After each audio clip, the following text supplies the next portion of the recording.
yang baru meninggal hari ini, sebagaimana tadi diumumkan oleh panitia, yang menurut panitia saat ini masih di rumah sakit, belum dikuburkan, dan mungkin insyaallah baru dikuburkan besok hari insyaallah. Kita sama-sama doakan terlebih dahulu. Baru saja kita kemarin menjelaskan sakaratul maut, menjelaskan tentang kematian. Sekarang satu persatu kita doakan terlebih dahulu. Dan perlu saya sampaikan untuk keluarga yang ditinggalkan, insyaallah Ibu Wide termasuk ibu yang mendapatkan ampunan, rahmat dan maghfirah dari Allah. Beliau meninggal pada bulan istimewa, bulan Ramadan, bulan yang dimuliakan oleh Allah. Mari kita sama-sama doakan terlebih dahulu. Bismillahirrahmanirrahim. Allahumma salli ala sayyidina Muhammad wa ala alihi wa ashabihi ajma'in. Amin. Allahumma ighfir laha warhamha wa'afiha wa'fu anha wa akrim nuzulaha wa wasi' mudkhalaha. Allahumma ba'id bainaha wa bain khatayaha kama ba'adta bainal masyriqi wal maghrib. Allahumma naqqiha min khatayaha kama yunaqqa ath-thawbul abyadu minad danas. Allahumma ighsilha min khatayaha bil ma'i wath-thalji wal barad. Allahumma ablilha daran khairan min dariha wa ahlan khairan min ahliha wa zawjan khairan min zawjiha wa adkhilha al-jannata wa'idha min azabil qabri wa min azabin nari ya rabbal alamin. Allahumma amilha bima anta ahluha wa la tu'amilha bima hiya ahluha. Allahumma ighfir li hayyina wa mayyitina wa saghirina wa kabirina wa dhakarina wa unthana. La tada' lana fi hadhihi al-lailati dhanban illa ghafartah wa la maridan illa shafaitah wa la mayyitan illa rahimtah wa la mayyitan illa rahimtah wa la mayyitan illa rahimtah ولا هما إلا فرجته ولا حاجة من حوائج الدنيا والآخرة هي لك رضا ولنا فيها صلاح إلا قضيتها ويسرتها يا أرحم الراحمين. اللهم ارحم موتانا وموتى المسلمين. اللهم ارحم موتانا وموتى المسلمين. اللهم ارحم موتانا وموتى المسلمين يا أرحم الراحمين. وصلى الله على سيدنا محمد وعلى آله وصحبه وبارك وسلم والحمد لله رب العالمين. Hadirin hadirat yang berbahagia, tidak lupa juga kemarin, kalau tidak salah hari kemarin, Pak Haji Ones juga mengabarkan bahwa keponakan beliau juga yang bernama, kalau tidak salah Bapak Iir Supendi juga meninggal dunia. Mudah-mudahan juga beliau senantiasa dicurahkan rahmat maghfirah oleh Allah Subhanahu wa taala. Allahumma ighfir lahu warhamhu wa'afihi wa'fu anhu wa akrim nuzulahu wa wasi' madkhalahu. Allahumma la tahrimna ajrahu wa la taftinna ba'dahu waghfir lana wa lah.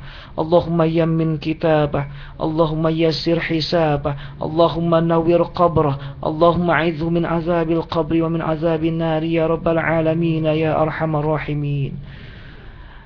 Hadirin yang berbahagia, sekarang kita doakan untuk, sebagaimana biasa kita doakan terlebih dahulu untuk orang tua kita yang sudah meninggal dunia. Ayah kita atau ibu kita atau ayah dan ibu kita yang sudah wafat, kakak, adik, putra, putri, kerabat, muslimin, muslimat semuanya.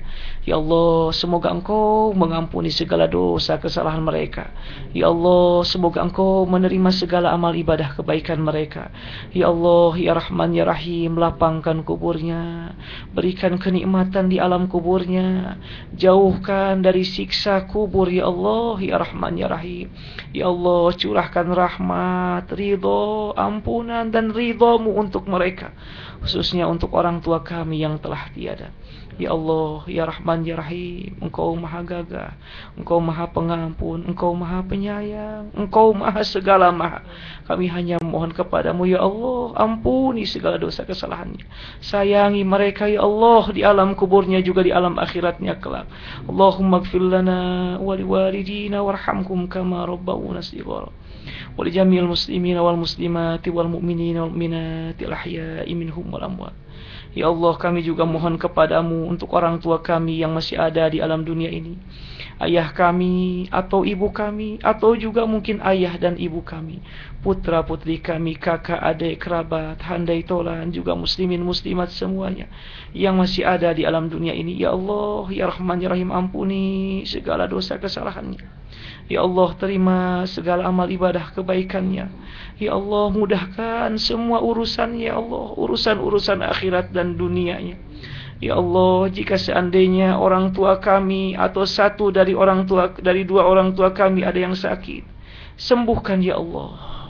Sembuhkan ya Allah. Sembuhkan ya Allah. Engkau Maha Penyembuh ya Allah.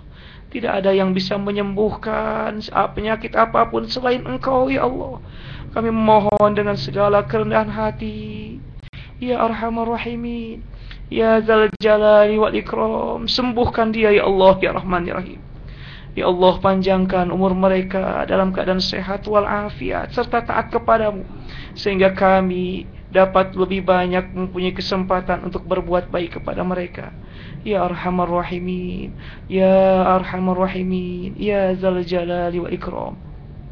Ya Allah, ya Rahman ya Rahim, kami juga mohon kepadamu untuk putra-putri kami, baik yang di Australia ataupun di luar Australia, yang masih kecil atau yang telah dewasa, yang telah lahir ataupun yang masih dalam perut ibu.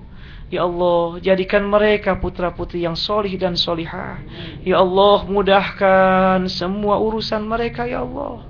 Urusan-urusan akhiratnya, urusan ibadahnya, juga urusan-urusan dunianya.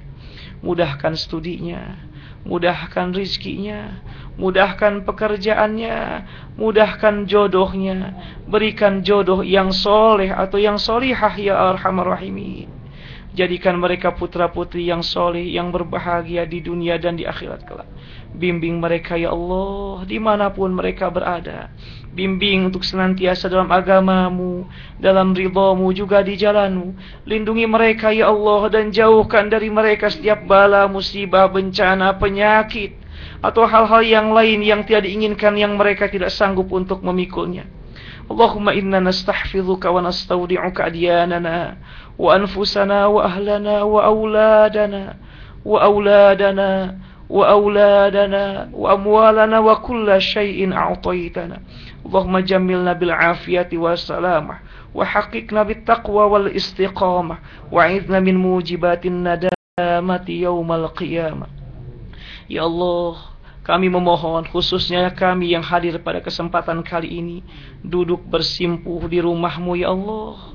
Kami memohon dengan segala kerendahan hati, di malam yang mulia dan suci, menghadap ridha-Mu ya Allah, ya Rahman ya Rahim. Ampuni segala dosa kesalahan kami ya Allah, yang besar atau yang kecil, yang disengaja ataupun yang tidak, khususnya dosa dan kesalahan yang telah kami perbuat ya Allah, ya Rahman ya Rahim. Ampuni ya Allah, ampuni ya Allah, ampuni ya Allah. Curahkan rahmat-Mu untuk kami ya Allah. Terima segala ibadah kami ya Allah. Mudahkan semua urusan-urusan kami, ibadah kami, akhirat kami, juga urusan-urusan dunia kami.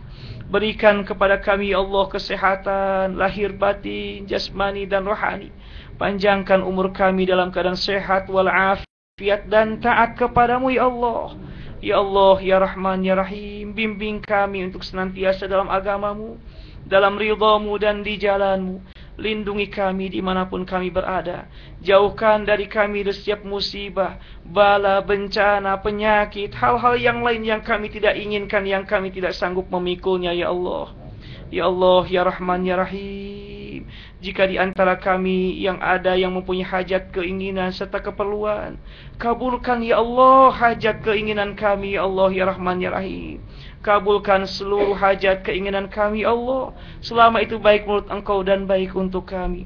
Allahumma qadhi hawaijana, Allahumma qadhi hawaijana, waghfir dhunubana, wastur uyubana, wa hassin furujana, wa hassin akhlaqana, wamla qulubana nura wa hikmatan ya arhamar rahimin. Wa sallallahu ala sayyidina Muhammad wa ala alihi wa sahbihi wa barak wa sallam, walhamdulillahi rabbil alamin. Hadirin hadirat jamaah salat tarawih Masjid Al-Hijrah Sydney, Australia yang senantiasa dirahmati oleh Allah. Tema kita pada kesempatan kali ini, tema yang sangat luar biasa. Panitia sengaja memilihnya untuk sebagai renungan dan pemacu untuk kita hidup di dunia ini, mengenal surga. Tidak ada yang tidak mengenal dan tidak ada yang tidak menginginkan surga. Bahkan Rasulullah sallallahu alaihi wasallam di antara doanya pun beliau adalah memohon surga. Allahumma inna nas'aluka ridhaka wal jannah wa na'udzubika min sakhatika wan nar. Bahkan saking pentingnya surga ini, Allah Subhanahu wa ta'ala juga menyebutkan dalam Al-Quran, dalam banyak surat, dalam banyak ayat, ketika memberikan kabar gembira kepada mereka yang taat kepadanya, yang mematuhi seluruh aturan-aturannya. Allah mengungkapkan surga, Allah mengabarkan surga. وَبَشِّرِ الَّذِينَ آمَنُوا وَعَمِلُوا الصَّالِحَاتِ أَنَّ لَهُمْ جَنَّةً. Berikan kabar gembira bagi orang yang beriman dan melakukan amal soleh dengan surga. Karena itu, mari kita lihat sejenak dan sekilas tentang seperti apa sebenarnya surga. Tentu ini berdasarkan firman Allah dan sabda Rasulullah sallallahu alaihi wasallam. Mudah-mudahan kita termasuk di antara para penghuni surga itu. Ikhwatal iman, dalam Al-Quran banyak sekali Allah menggambarkan dan mengingatkan kita bahwa kehidupan dunia ini, kesenangan dunia ini, jika dibandingkan dengan kesenangan akhirat, khususnya surga, tidak ada apa-apanya. Dalam Al-Quran misalnya Allah mengatakan, Qul, katakan wahai Muhammad, mata'ud dunya qalil. Kesenangan dunia itu hanyalah sedikit, qalil. Dalam ayat yang lain Allah senantiasa mengingatkan misalnya, bal tu'thirunal hayatad dunya wal akhiratu khairu wa abqa. Kalian tetap melebihkan dunia sementara dan padahal akhirat lebih baik dan lebih kekal. Karena itu, misalnya Allah dalam surah An-Nisa berfirman, qul mata'ud dunya qalilu wal akhiratu khairun liman ittaqa. Kesenangan dunia sedikit dan akhirat, kesenangan akhirat sangat-sangat luar biasa bagi orang yang beriman. Dalam ayat ini Allah tidak membatasi kesenangan dunia untuk yang beriman saja. Karena siapa saja yang di dunia ini dia rajin untuk bekerja dan memang Allah sudah menentukan rizki masing-masing, sekalipun dia non-muslim, sekalipun dia tidak soleh, dia dapat meraih kehidupan dan kesenangan dunia.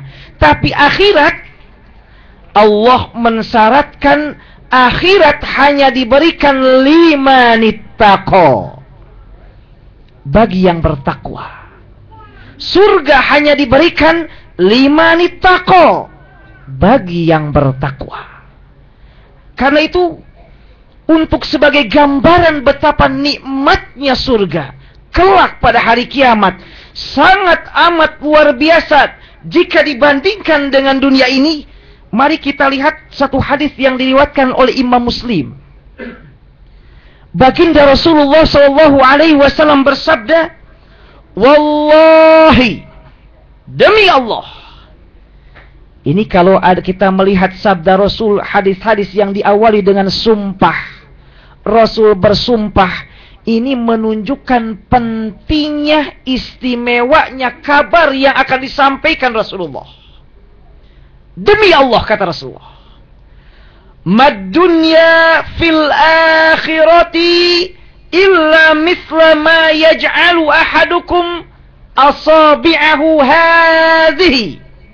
Kata Rasulullah, kenikmatan akhirat atau kenikmatan dunia jika dibandingkan dengan akhirat tidak lebih seperti seseorang yang menjadikan jari telunjuknya ini fil yammi, dicelupkan ke lautan yang sangat luas. Jari telunjuk dicelupkan ke lautan yang sangat luas. Lalu kata Rasulullah, "Falyanzur bima tarji'."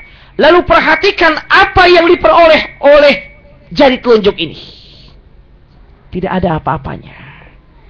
Tidak akan pernah mengurangi air lautan yang begitu banyaknya.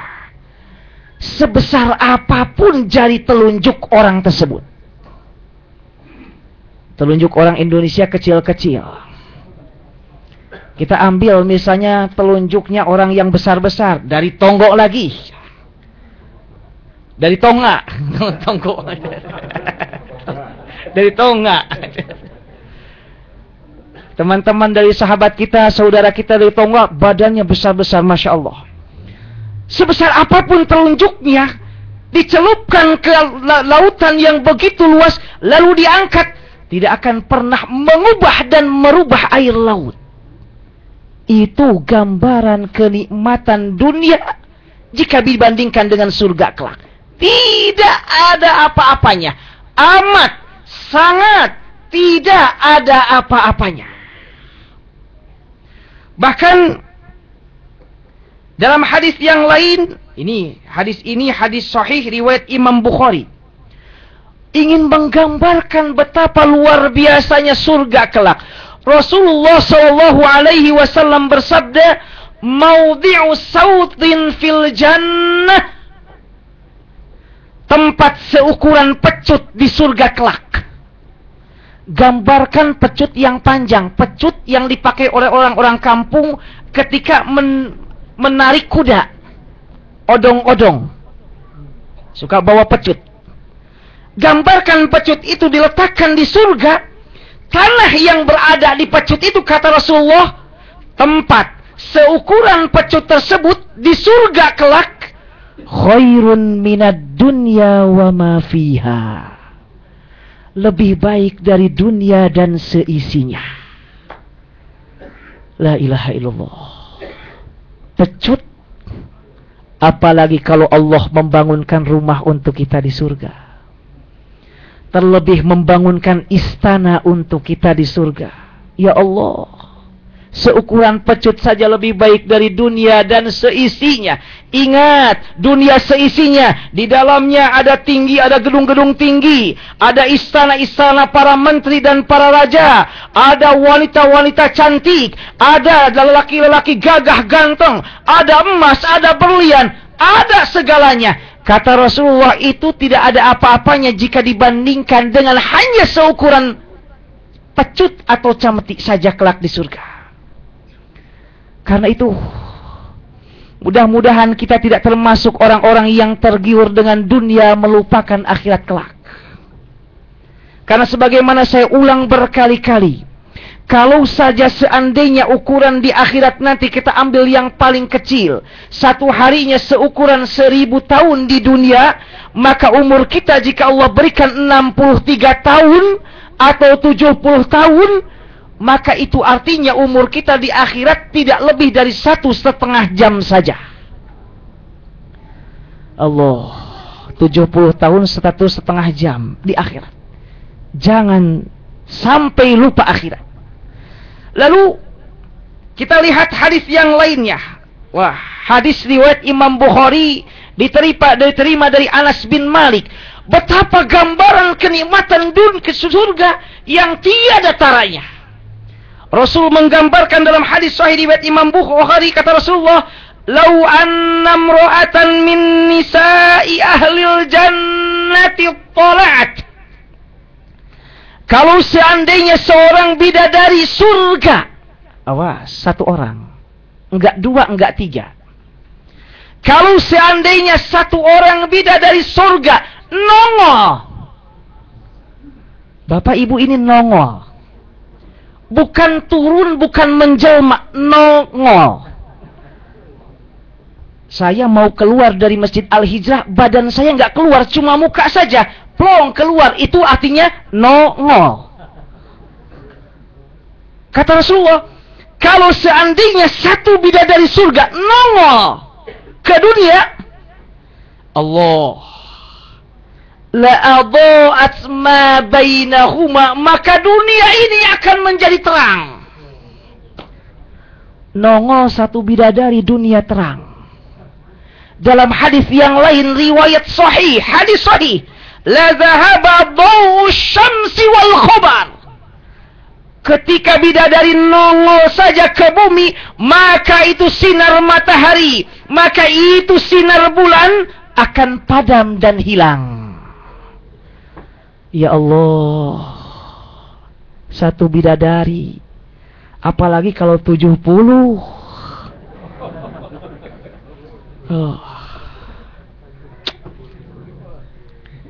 Apalagi nanti insya Allah bidadari kita bukan hanya bidadari surga, tapi istri kita jadi bidadari, suami kita jadi bidadara. Yang jelas suami jangan jadi bidadari, serem nanti. Karena itu, bahkan dalam hadis yang lain, hadirin yang berbahagia, subhanallah, ketika Allah menggambarkan saking nikmat dan besarnya kenikmatan surga, makanya dalam Al-Quran Allah mengingatkan kita bahwa yang dimaksud dengan kesuksesan hakiki, keberuntungan besar, keistimewaan luar biasa, itu bukan jabatan yang tinggi, bukan kekayaan yang melimpah, bukan yang lainnya, tapi jika seseorang itu terhindar dari neraka dan masuk ke surga. Itu kenikmatan yang betul-betul hakiki. Allah dalam surah Ali Imran ayat 185 misalnya berfirman, kullu nafsin dha'iqatul maut. Setiap jiwa pasti akan mencicipi kematian. Kemudian Allah meneruskan firman-Nya, faman zuhziha 'anil nari wa udkhilal jannah. Siapa yang dihindarkan dari api neraka dan dimasukkan ke surga, kata Allah, faqad faza fawzan 'azima. Maka dia sungguh telah benar-benar mendapatkan keberuntungan yang sangat besar. Subhanallah, surga. Oleh karena itu, hadirin yang berbahagia, surga kenikmatan sangat tiada tara. Bahkan kita lihat bagaimana Allah menggambarkan luasnya surga. Luasnya surga. Allah berfirman dalam surah Ali Imran ayat 133. Kata Allah, وَسَارِعُوا إِلَى مَغْفِرَةٍ مِّن رَّبِّكُمْ وَجَنَّةٍ عَرْضُهَا السَّمَاوَاتُ وَالْأَرْضُ أُعِدَّتْ لِلْمُتَّقِينَ. Ayo bersegera menuju ampunan Allah, juga menuju surganya. Yang luas surganya, awas Bapak Ibu bahagia, yang luas surganya, وَجَنَّةٍ arduhas samawatu wal ard, seluas langit dan bumi. Langit. Tapi bukan langit mulut orang Sunda. Langit, bentuk plural dari langit, bukan satu langit, langit. Yang jumlahnya hanya Allah yang paham.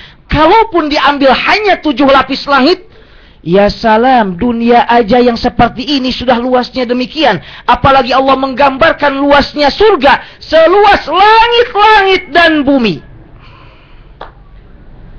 Kalau diambil saja maksud langit di sini adalah sebagaimana firman Allah dalam ayat yang lain, bahwa langit ada 7 lapis,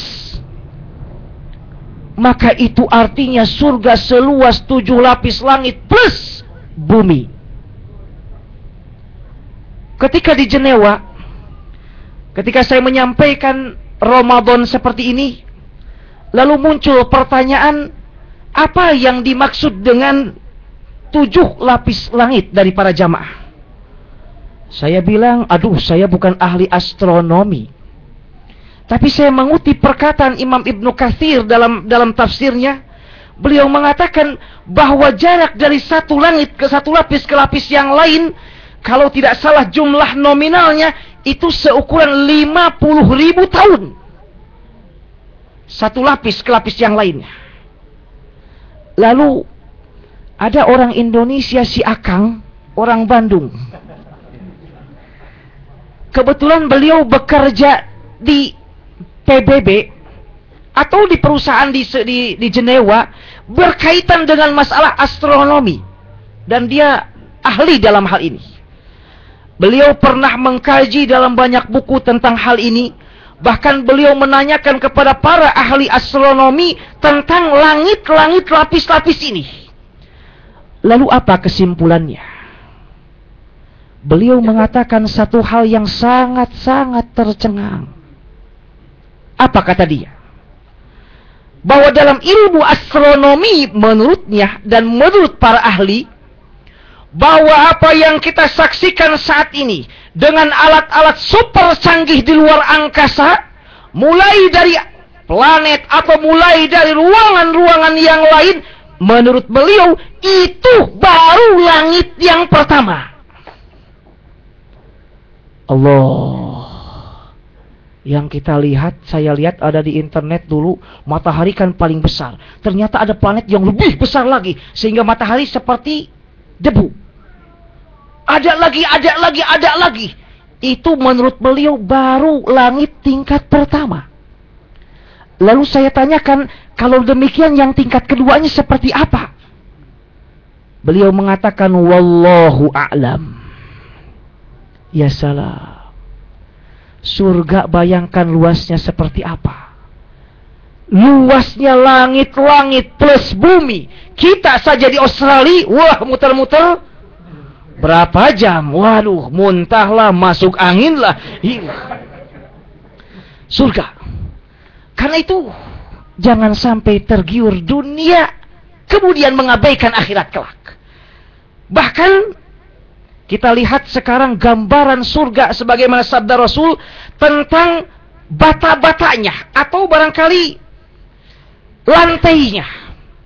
Hadis sahih diriwayatkan oleh Imam Tirmidzi dan Imam Ad-Darimi bi isnadin jayyidin. Sanad yang jayyid bisa kita amalkan. Baginda Rasulullah SAW bersabda ketika menggambarkan bagaimana lantai-lantai surga. Menurut beliau, sabda beliau, labinatun min zahabin wa labinatun min fiddatin. Ubin-ubinnya ada yang terbuat dari emas. Ubin dari emas.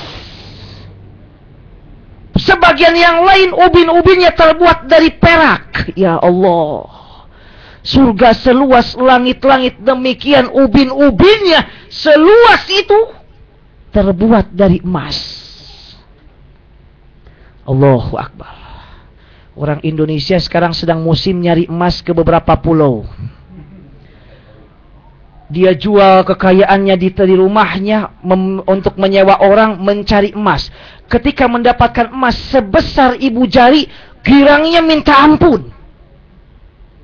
Bahkan ketika dijual, bisa memiliki itu dan ini.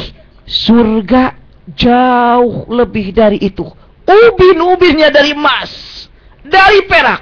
Ya Allah, makanya pantas dalam hadis riwayat Imam Bukhari, baginda Rasul ketika menggambarkan surga, kata Allah, aku menyiapkan surga untuk hamba-hambaku, mala ainun ro'at.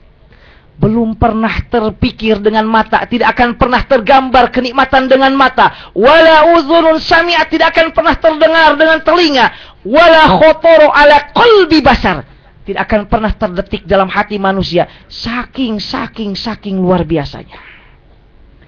Lalu Rasul mengatakan juga wahusoba'uhal lu'lu'u wal yaqut. Kemudian kerikil-kerikilnya terbuat dari permata dan juga batu-batu yang istimewa, batu-batu berharga. Kayak misalnya berlian, kayak misalnya batu-batu yang lain. Ya Allah, kerikilnya. Subhanallah. Kemudian Rasul menggambarkan waturbatuha za'faron. Tanahnya wanginya seperti minyak wangi za'faron. Lalu kata Rasulullah, man yadkhulaha yan'amu wa la yai'as. Siapa yang memasukinya dia akan merasakan penuh kenikmatan dan tidak akan pernah putus asa. Kemudian kata Rasulullah, wa yakhlud wa la yamut. Dia akan kekal dan tidak akan mati.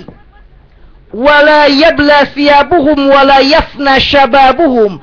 Bajunya tidak akan rusak dan dia akan selamanya terus sebagai seorang pemuda. Jadi para penghuni surga enggak akan ada yang kakek-kakek, nenek-nenek. Selamanya muda. Karena itu Rasul pernah bercanda dengan seorang nenek-nenek. Datang seorang nenek-nenek kepada Rasulullah, "Ya Rasulullah, apakah saya akan masuk ke surga?" Kata Rasulullah, "Tidak." Nangis ini perempuan nenek-nenek. Wah, nangis melangung-langung. "Saya gak akan masuk surga. Kata Rasulullah, "Panggil dia." Dipanggil, "Nenek, bukannya nenek gak akan masuk surga, tapi maksudnya karena di surga memang gak ada nenek-nenek. Yang meninggal sekarang 90 tahun, jika dia masuk ke surga akan kembali muda seusia 33 tahun. Kata hadis Rasulullah. Nanti kita bahas. Akan muda. Karena itu dia akan terus muda. Kalau kita di dunia, coba Bapak Ibu bahagia. Usia 40 tahun masih alhamdulillah tegar. 50 tahun sudah mulai. 60 tahun kelihatan kulit periput. Mau dioperasi apapun tetap aja kelihatan. Memang kulitnya kelihatan kembali lagi seger, tapi pendengaran udah berkurang. Masih ibu tertawanya.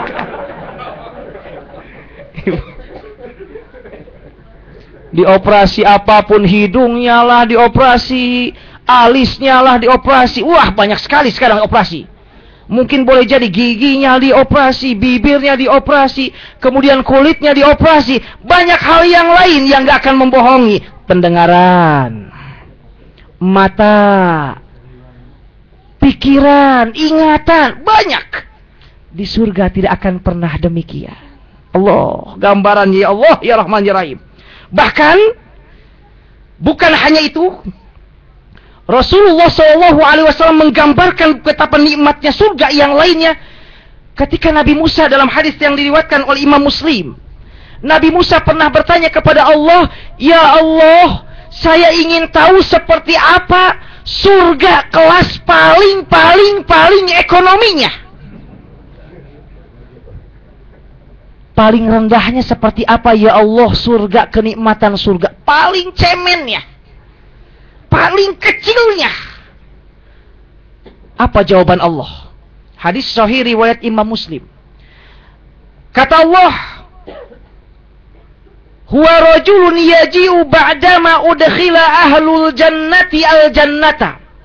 Seseorang yang didatangkan kepada Allah setelah seluruh penghuni surga dimasukkan ke dalam surga. Fayuqalu lahu, lalu dikatakan kepadanya, "Udkhulil jannah." Masuklah wahai fulan ke surga. Fayaqul, lalu orang yang paling akhir ini berkata, "Ya Rabb, wa kaifa wa qad nazalan nasu manazilahum wa akhadhu akhazatihim." Ya Allah, bagaimana aku masuk ke sana? Orang-orang sudah mengambil posisi tempat masing-masing, mengambil kekayaan dan kenikmatan masing-masing di surga. Ini untuk orang yang paling rendah kedudukan surganya kelak di hari kiamat.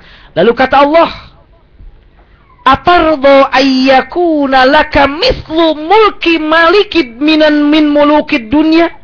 Apakah kamu ridho kalau aku berikan kekayaan seperti raja yang amat paling kaya waktu di dunia?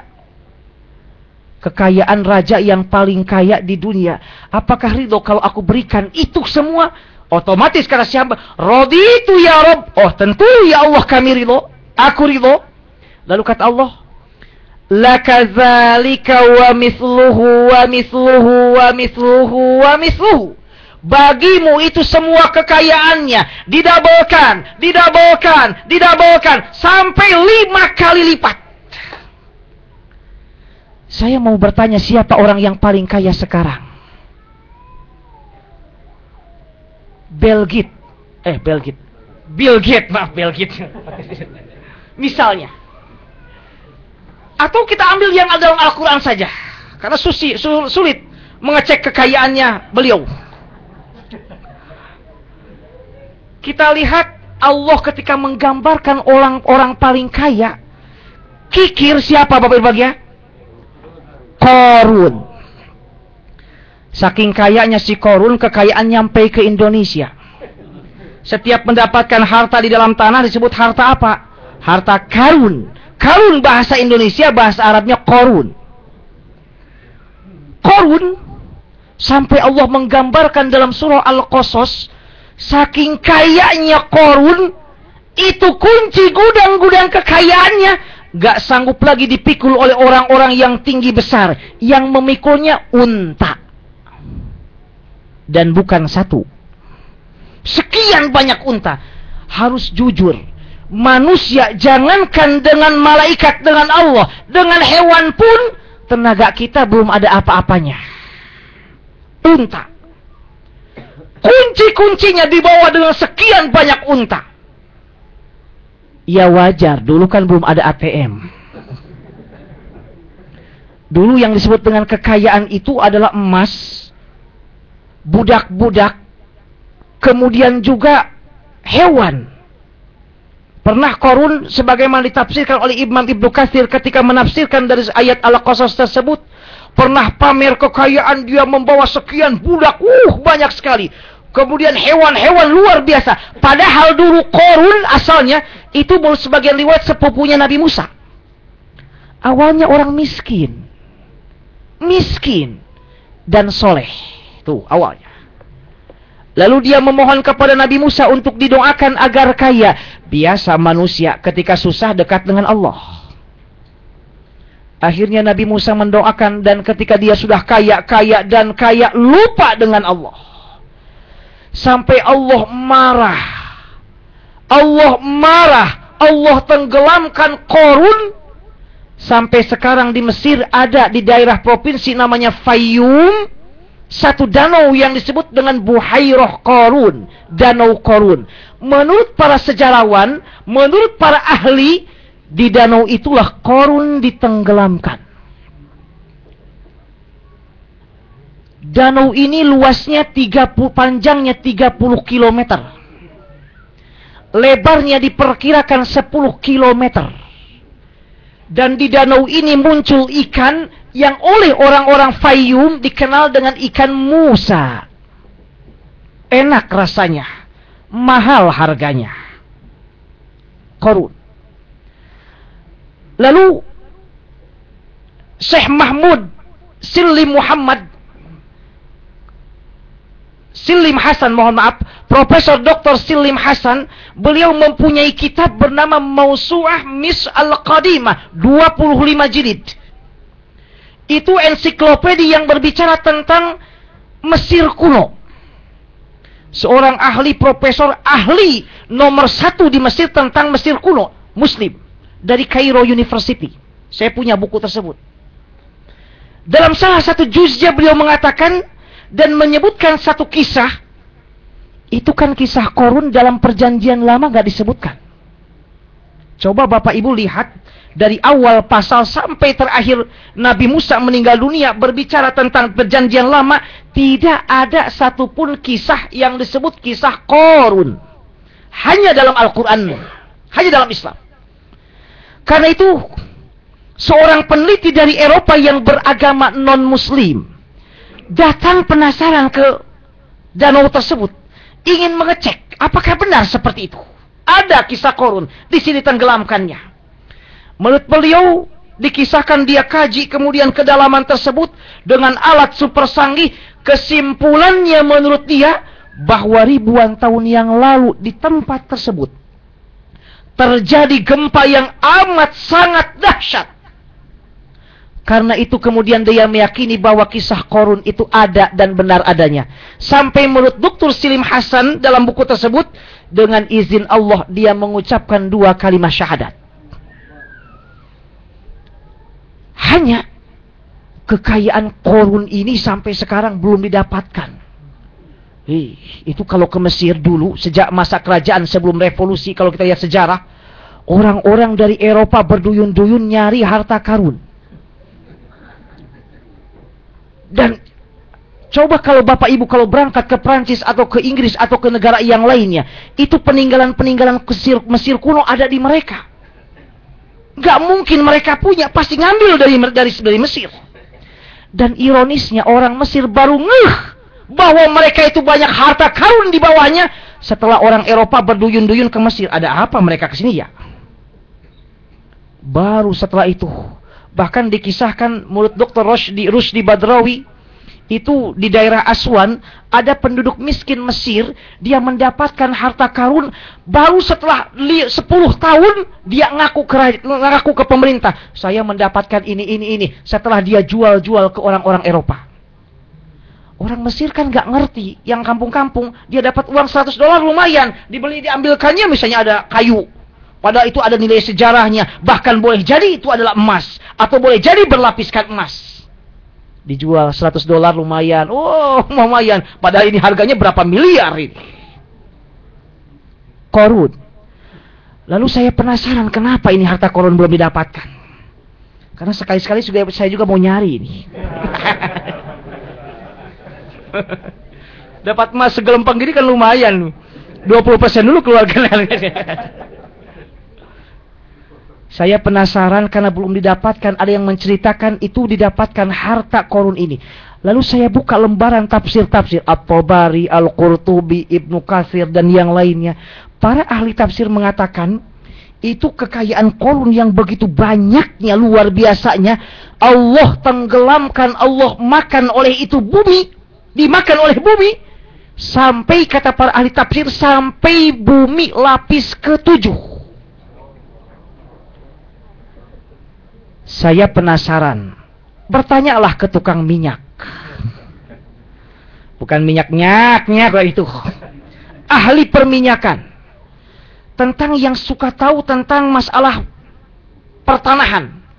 Beliau mengatakan, itu lapisan bumi yang ketiga saja katanya menurutnya, itu sudah api. Kemudian beberapa lapisan yang lainnya, itu sudah air. Kalau lapisan ketiga saja sudah api, apalagi lapisan ketujuh. Oh, pantas kalau demikian nggak didapatkan itu hartanya si korun. Allahu Akbar. Ini gambaran surga Allah berikan. Untuk yang paling rendah kedudukannya surga tersebut, kata Allah, seperti kekayaan orang paling kaya. Ambil saja korun. Dilipat gandakan 5 kali lipat. 5 kali lipat kekayaannya si korun. Lalu kata Allah juga, laka hadza wa asyratu amsalihi. Aku tambahkan 10 kali lipat lagi. Ya Allah. Aduh. Pusing. Ya Allah. Kekayaan korun luar biasa, ditambah 5 kali lipat, Allah lipat gandakan 10 kali lipat lagi. Kalau seandainya saya punya uang sebesar Masjid Al-Hijrah ini juga pusing. Apalagi seperti itu. Lalu kata Allah, belum beres, masih koma. Masih koma. Kata Allah, walaka mashtahat nafsuk, waladzat ainuk. Tambahannya bagi kamu apapun yang kalian inginkan lagi. Apapun yang mata kamu suka, ambil dah semuanya. Itu surga paling rendah kenikmatannya. Kalau begitu ya Allah, gak apa-apa deh surga paling rendah juga.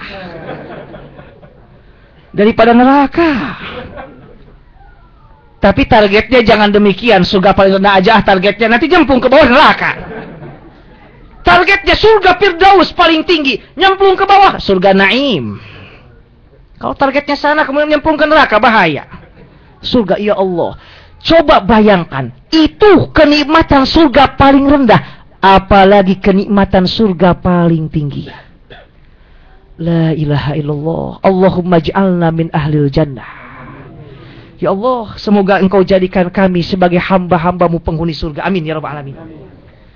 Kita lihat sekarang sungai-sungai surga. Ya Allah. Loh kenapa? Dalam Al-Quran kita gambarkan tajri min tahtihal anhar. Surga itu di bawahnya mengalir sungai-sungai yang luar biasa. Kita ambil hadis sahih riwayat Imam Muslim diterima dari Abi Hurairah. Kata Rasulullah, sayhan, jayhan, furat, wan nil, kullun min anharil jannah.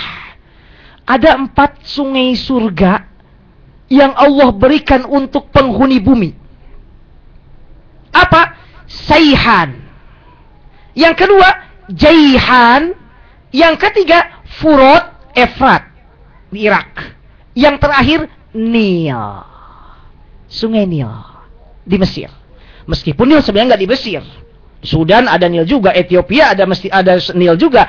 Hanya identiknya begitu mendengar Nil itu adalah Mesir, karena di sanalah Nabi Musa kemudian dihanyutkan oleh ibunya. Bahkan akhir sungai Nil itu pun adanya di Mesir, di sebuah provinsi namanya Dimyat. Ini Mesir ini kaya dengan sejarah.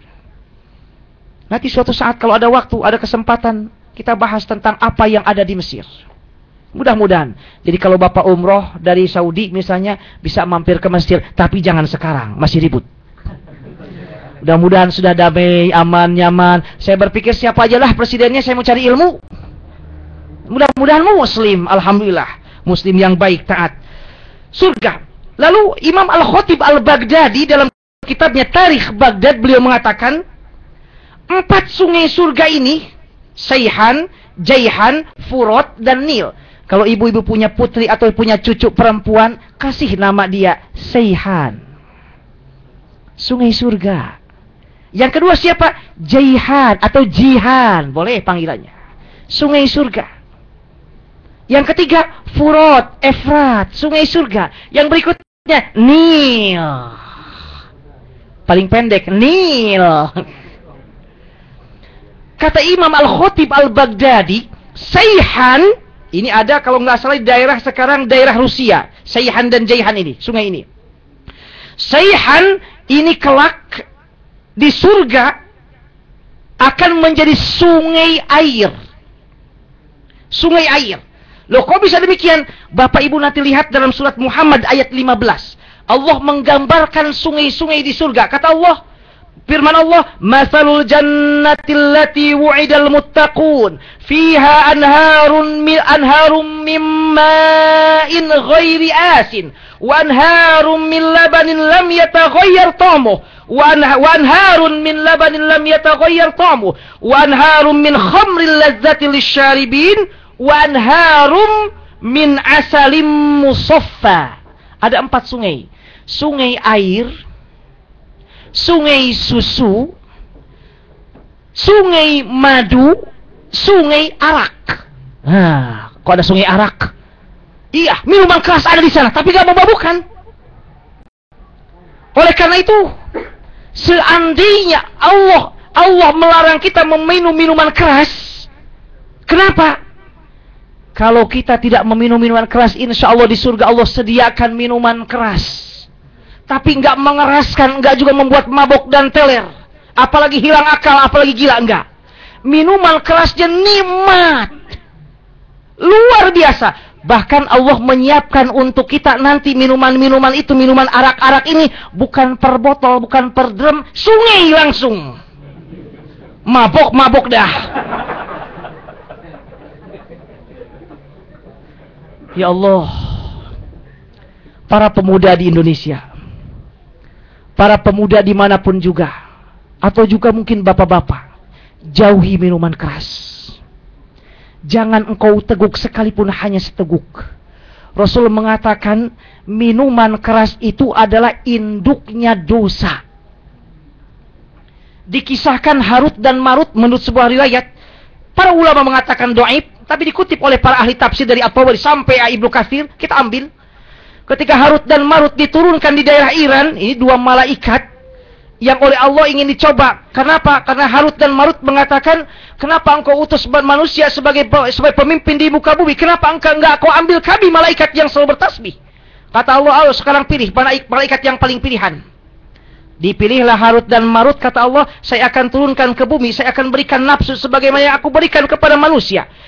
Ada syahwat, ada makan, ada minum, dan lain sebagainya. Saya hanya melarang 3 hal saja, wahai Harut dan Marut. 1, jangan engkau minum minuman keras. 2, jangan membunuh. 3, jangan berzina. Singkat cerita, mulailah karena ada nafsu. Iran gitu loh. Perempuannya terkenal cantik. Wanita-wanita Persi, cantik minta ampun. Seperti ibu-ibu Sydney.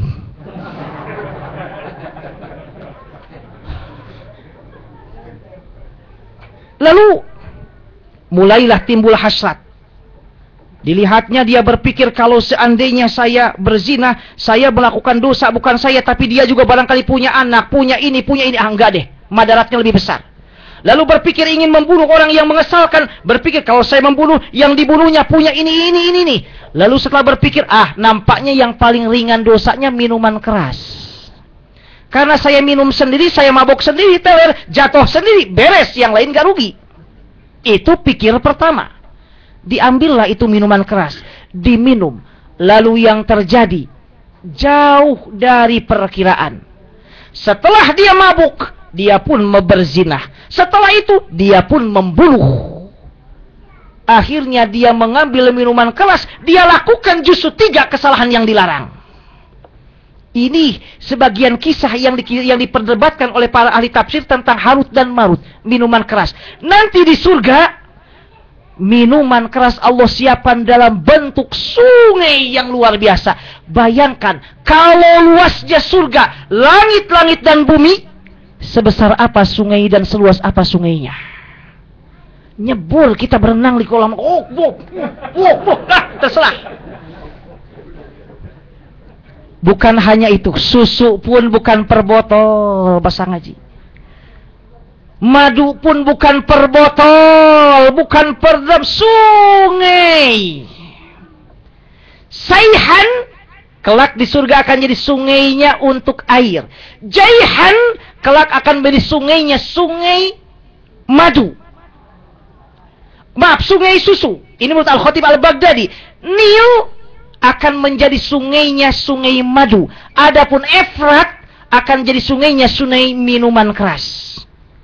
Efrat, tapi nggak memabukkan. Ya Allah, luar biasanya bagaimana Allah menggambarkan surga. Karena itu kita lihat sekarang bidadari, langsung aja ke bidadari dah. Ya Allah, pakaian sutra, piring-piring terbuat dari emas. Kita lihat bidadarinya saja sekarang. Allah menggambarkan bidadari dalam Al-Quran. Setelah saya lihat-lihat dalam ayat-ayatnya, khususnya dalam Al-Waqi'ah dan surat-surat yang lain yang berbicara tentang bidadari, Allah menggambarkan. Misalnya Allah berfirman, innalil muttaqina mafaza hadaiqa wa a'naba wa kawa'iba atroba. Lalu saya buka apa maksud kawaib dan atrob. Ini berkaitan dengan bidadari, sifat bidadari. Saya buka para tafsiran para ulama, para ahli tafsir. Al-Ka'ib, yang dimaksud kawaib tersebut, al-mar'atul jamilah, wanita yang super cantik. Gak sampai di sana. Saya sekali lagi mohon maaf ini. Mohon maaf saya sampaikan. Mohon maaf. Allati baroja sudayaha. Mohon maaf. Sebutkan jangan ini. Tapi ini ingin menggambarkan bidadari. Wanita cantik, mohon maaf, yang buah dadanya montok. Digambarkan oleh Allah kawaiba atroba. Lalu al-atrob al-mutaqaribani fisin. Usianya tidak jauh-jauh, berdekatan. Jadi nggak ada, cantiknya minta ampun, berapa usianya? 80 tahun, nggak ada. 33, 32. Allah menggambarkan nanti para penghuni surga usianya 33. Ini gambaran pertama, kawaib atrab. Lalu yang kedua, kita lihat dalam surat Al-Waqi'ah 35 dan 37. Inna ansha'nahunna insya'a faj'alnahunna abkara uruban atraba. Lalu saya lihat abkar, maksud abkar, gadis.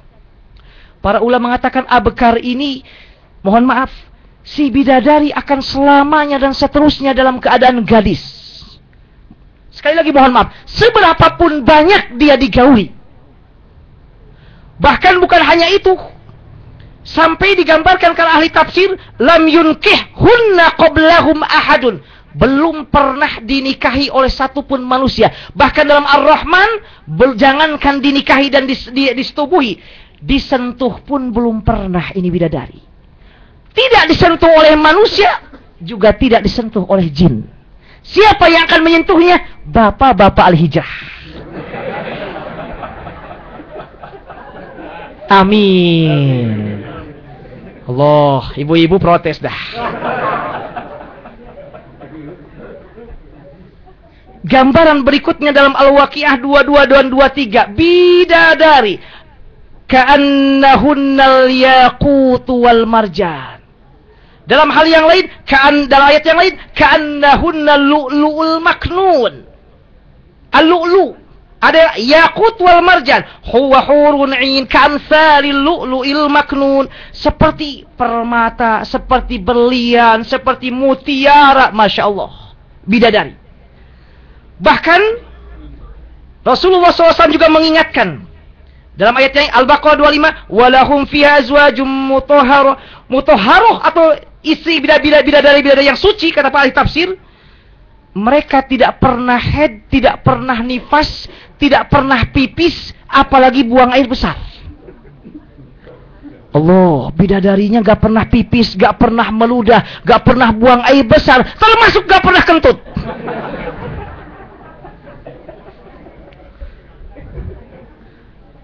Ada kisah, ini gak tahu benar tidaknya, lelucon nih bang. Teman bercerita, mudah-mudahan tidak benar, saya yakin tidak benar. Dia bilang, saya katanya sempat mau menikah, bertanya, saudara ingin perkenalan dengan calon istri. Cantik istrinya, tiba-tiba kentutnya bau, saya putuskan katanya dia. Nah, saya yakin bohong ini.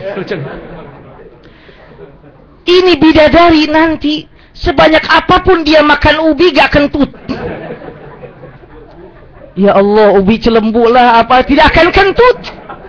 Subhanallah, gak meludah, gak kentut, gak buang air kecil, buang air besar. Ya Allah, ya Allah, ya Rahman, ya Rahim, ya Allah. Ini sebagian kecil tentang surga.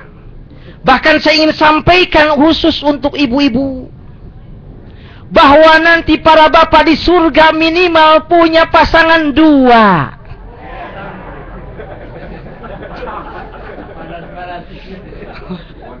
Waduh. Bahkan kalau seandainya dia melakukan ibadah yang luar biasa seperti syahid, bisa lebih banyak. Hadis sahih riwayat Imam At-Tirmidzi bi isnadin sahih, diterima dari Miqdam bin Ma'di Karb. Rasul bersabda, "Lisyahid indallahi 3 khisal." Orang yang syahid gugur di medan perang ada 3 kelebihan yang akan Allah berikan. 1, yughfaru lahu fi awwali duf'atin min damihi. Allah akan mengampuni dosa dari darah yang pertama kali keluar. Lalu yang kedua, wa yuzawwiju 72 zawjatan minal huril 'ain. Allah akan nikahkan dengan 72 bidadari. Allah. Awas. Jangan-jangan sebentar lagi ke Sidek, saya mau ke Syria nih. Biar 72. Yang ketiga, wa yushfa'u fi 70 min aqaribih. Dia akan bisa memberikan syafaat kepada 70 kerabatnya. Lalu kata ibu-ibu, bagaimana dengan saya? Ibu-ibu yang berbahagia, gak usah khawatir. Di surga nanti gak ada lagi iri sakit hati. Memang di dunia ibu-ibu suka madu, tapi gak mau kalau dimadu. Nanti di sana nggak ada iri hati, nggak ada dengki, nggak ada kesal, nggak ada. Semua wa naza'na ma fi sudurihim min gil. Allah cabut hal-hal yang tidak baik dalam hati. Bahkan saya ingin sampaikan untuk ibu-ibu, jika ingin bersama dengan kaum bapak di surga nanti, dengan suami yang sekarang, jika seandainya suami kita meninggal, lalu ibu ingin bersama dengan suami sekarang di surga, maka ibu jangan nikah dengan suami yang lain, dengan laki-laki yang lain. Karena Rasul mengatakan seorang perempuan akan bersama di surga nanti kalau masuk surga bersama suaminya yang terakhir. Ayo, Karena itulah istri-istri Rasulullah SAW kenapa tidak boleh menikah setelah Rasul meninggal. Biar nanti di surga gak bersama yang lain, tapi bersama dengan Rasulullah SAW. Surga luar biasa indah. Di akhir pembicaraan saya ingin mengingatkan sabda Rasul yang begitu indahnya surga. Rasul mengingatkan, huffatin nar bisyahawat. Neraka ini dikelilingi dengan syahwat. Keinginan syahwat besar. Wah, lihat ini, mau hal yang biasanya hal-hal yang maksiat keinginannya kuat. Tapi hal-hal yang taat jarang. Gak pernah terdengar orang, aduh, saya nyandu hari ini, pusing. Kenapa? Belum baca Quran, pusing. Gak ada. Kalau dia belum berbuat maksiat, pusing. Nah, ini banyak. Dan Rasul mengingatkan, wahuffatil jannatu bil makari. Surga itu dikelilingi banyak hal-hal yang tidak kita inginkan. Kalau kita ingin masuk surga, maka mari kita lakukan hal-hal yang Allah perintahkan. Jauhi apa yang Allah larang. Jauhi apa yang diinginkan hawa nafsu. Kita lakukan hanya yang diperintahkan Allah. Jauhi seluruh yang dilarang Allah, sekecil apapun. Sehingga mudah-mudahan kita termasuk ahli surga. Terima kasih atas segala perhatian. Mohon maaf atas segala kekurangan. Wal afu minkum. Wassalamualaikum warahmatullahi wabarakatuh.